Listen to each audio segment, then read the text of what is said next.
ads रोगी को कर करुणा घृणा कर नहीं एड्स रोगी को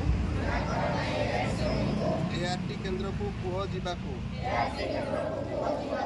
कथा रखिबा मने रखिबा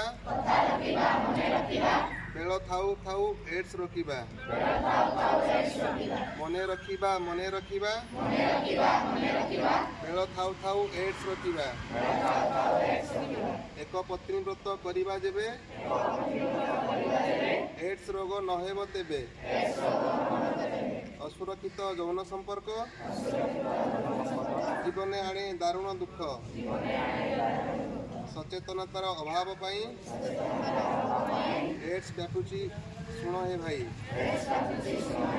एड्स रोग अटे घातक नहेबा पाई हुओ जाग्रत एड्स को जानिबा एड्स को जिनिबा युव बयस रे मनर झड़ भल चिंता थिले न थाए डर